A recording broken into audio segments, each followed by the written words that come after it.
Your presence is no longer desired here. Please leave, you lazy individual. Who works from home? My sister said angrily, and even my parents agreed. Leave. I'm tired of a family that doesn't appreciate me and my dog. If they're going to act like that, then I'll do what I want. That's when I decided to get back at them. My name is Orla, and I'm 33 years old and single. I design websites as a freelancer, which means I can work from home using just my laptop. I have a spot in my house where I work, and I set my own schedule. Even though I had a good job, my parents started to interfere with my work about 2 years ago. One day, while I was working at home, my parents came over to visit. As soon as they walked in, they glanced around the room and began talking. Mom, this house is really spacious. It feels like we could live here too. You're right, there's even a spare room. Plus, it seems like a waste for Orla to live in such a big house alone. Yeah, let's do it. We're moving this weekend. My parents didn't even acknowledge me and made all the decisions without consulting me. I made it clear that I didn't want to live with them and said, "Hold on, I don't want to live with you guys." What are you talking about? My father's face turned red with anger, and he shouted, "You took control of this house, claiming it from your uncle, trying to make it yours. You've hit a new low." I simply had a conversation with Uncle, and he gave it to me. Don't try to justify yourself. In any case, our old house is crumbling. Your mother and I are moving in here this weekend. In reality, this house was a gift to me from my father's brother, my uncle, who always spoiled me. The ownership is still under my uncle's name, but he gave me permission to use it however I want.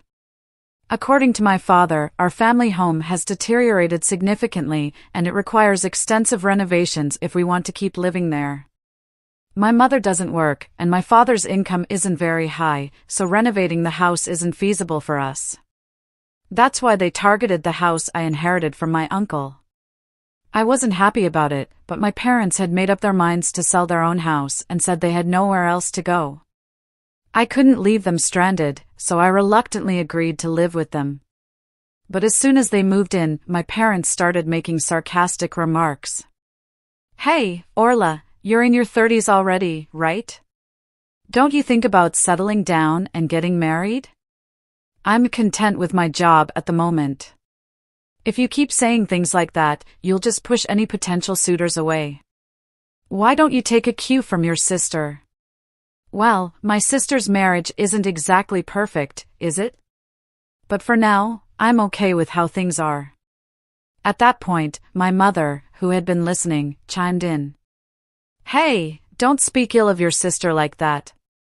Unlike you, she's married and has a job at a company. You know, I may not be married, but I'm doing just fine with my work too. You're always glued to your computer.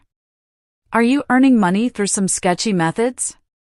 "I earn my living through honest work. There's no need to be concerned." "How dare you talk back to your mother? You're nothing like your sister." That's how it went. My parents kept comparing me to my sister. Yes, she has a job at a company, but she's only a temporary worker in an office position. I don't mean to belittle temp jobs, but I certainly make more money than she does. I understand that my parents' generation may not fully understand the idea of working from home, but it was still painful to constantly feel underestimated. Then one day, while I was preparing dinner, instead of my usually idle parents, the doorbell rang unexpectedly.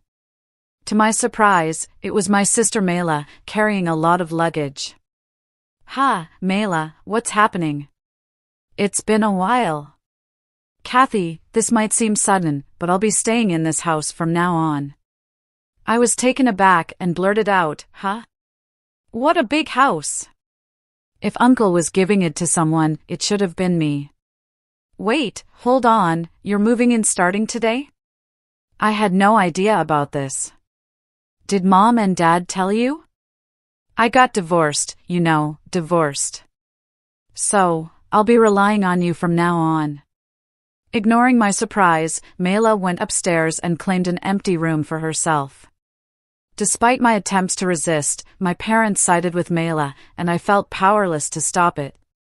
From that point on, my stress only grew.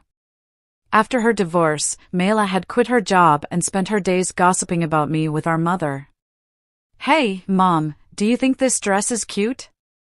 "Oh, absolutely, Mela, you look so pretty.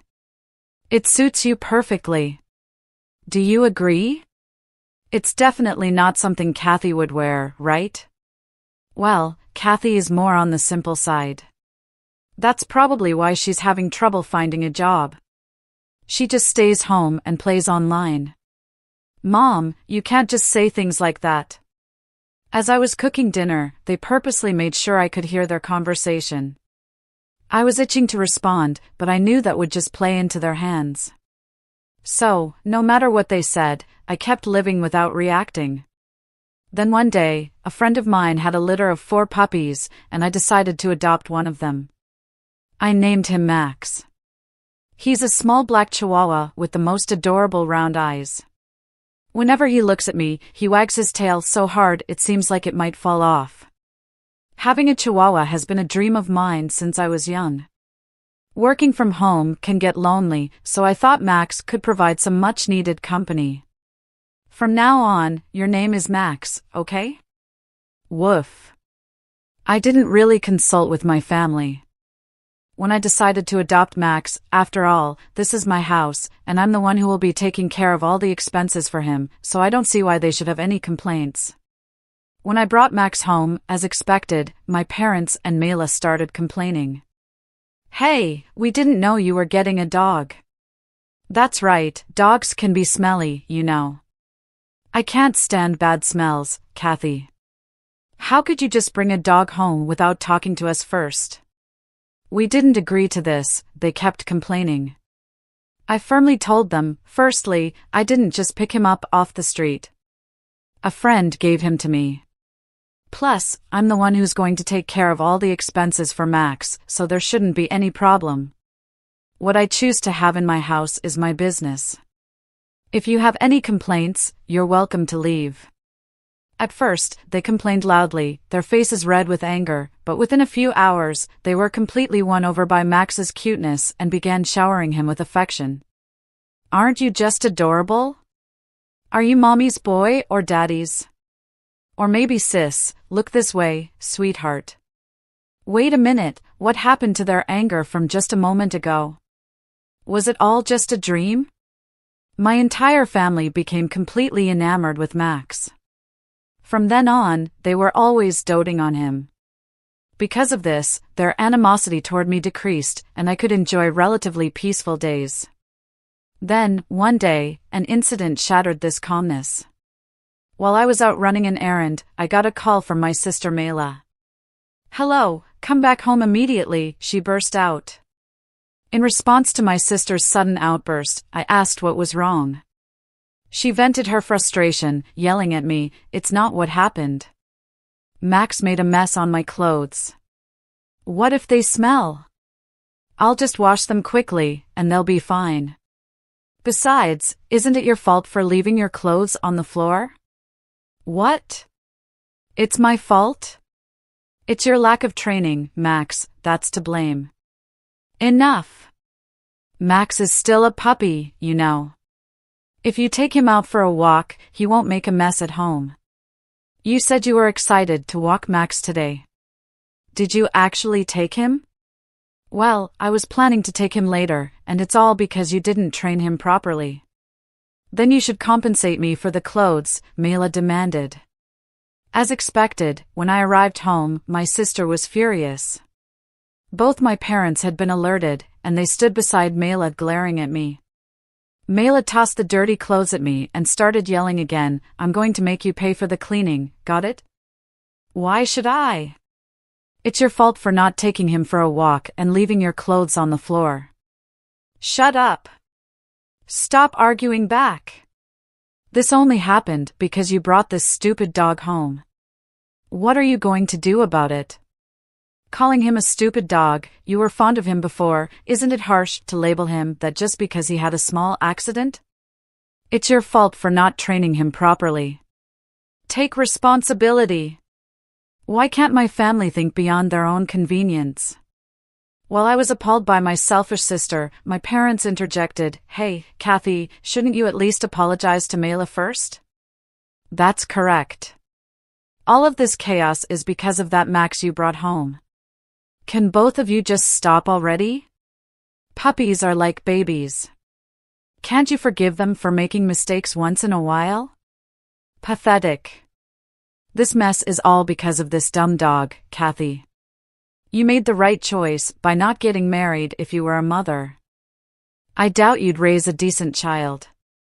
What? How could you say that? If you took him for walks properly and kept the house tidy, none of this would have happened. Finally, my sister raised her eyebrow and pointed at me, saying, "I've had enough. I don't want you or this stupid dog here. Get out of this house." What? Didn't you hear what I said? I said leave. We don't want a freeloader who works from home here. A freeloader who works from home? How can someone who's currently unemployed say such a thing? And who do they think is covering the household expenses? It's me. As I stood stunned by my sister's absurd remark, even my parents joined in. That's right, Orla. Leave this house. Your presence only brings us bad luck. You're a jinx, they insisted. All three of them kept insisting that I leave. In that moment, my anger boiled over. That's enough. I've had it. If this is how it's going to be, just wait and see. Fueled by a desire for revenge, I packed my belongings and left the house with Max. My sister's words only added to the tension. This is all because of you. If you had just done what I said, none of this would have happened. They still didn't grasp the severity of their situation, even though consequences awaited them. But I didn't care. Let them deal with it on their own. Hiding my smirk, I left the house with Max. As expected, a few days later, my sister called in a panic. "Kathy, please help. Something's wrong with the house." What's going on with the house all of a sudden? We were given until the end of this month to leave. So what's the issue? What do you mean, what's the issue? Why are we being told to leave? Well, I've made the decision to sell the house, I said. At my words, Mela seemed to freeze, her voice trembling. She barely managed to speak. What? What does that mean? You decided to sell it? You don't have the authority. Well, actually I do. You see, that house became mine a month ago. What? Yes, I officially inherited the house from my uncle, and yes, the title is in my name. It's no wonder Mela was shocked. I hadn't mentioned this to anyone. You're joking, right? Even if Uncle transferred the title to you, you can't just sell it like that. I was concerned too, but right after you told me to leave, I spoke with Uncle. He confirmed that the house is now yours, Orla. He said, do whatever you want. You should get away from that awful family as soon as you can. What? That can't be. Whether they had been listening to my conversation with Mela on speakerphone or not, my parents began to protest. Orla, stop this nonsense. We have nowhere else to go if we leave this house. That's correct. It's unthinkable to treat your own family like this. If you're a good daughter, show some respect to your parents. Respect? I questioned them quietly. What are you talking about? You've always favored Mela over me. Who do you think has been supporting your lives for the past few years? You all had nowhere to go, so I reluctantly let you move in with me. With an unusually firm tone, my parents were left speechless. Without waiting for a response, I continued, who treated me and Max like burdens and kicked us out? It was all of you, wasn't it? Trying to find happiness by forcing out the original resident is shameless. You people belong in hell. At my outburst, my father pleaded, "Please help us, we're sorry." "I don't care." "Figure it out on your own, you fools," I replied, hanging up the phone with a loud click. Then, I blocked every family member's contacts. Seeing me raise my voice, Max looked up at me with a worried bark. "I'm sorry, Max, for shouting. It's okay now. I'll protect you. I'm really glad I could rescue you from that family that treated you so poorly." Later on, it seems my parents and sister were forced to leave the house at the last minute despite their desperate attempts to cling to it. With my father's meager income and my unemployed mother and sister, it's unlikely they can lead a decent life. Rumor has it that my sister is constantly being pressured by my parents to find a job. Their family dynamics seem to be deteriorating by the day. Although I have no interest in how they're doing, it's clear that their living situation has worsened since I left. It's a classic case of getting what they deserve. They brought it upon themselves. Meanwhile, I'm enjoying my days filled with joy with my beloved dog in a new pet-friendly apartment. I can work whenever I please, and there's no one to complain about it anymore. I can use my earnings solely for myself and my dog. I'm incredibly content with my life now. "Max, let's head to the dog park today." "Woof."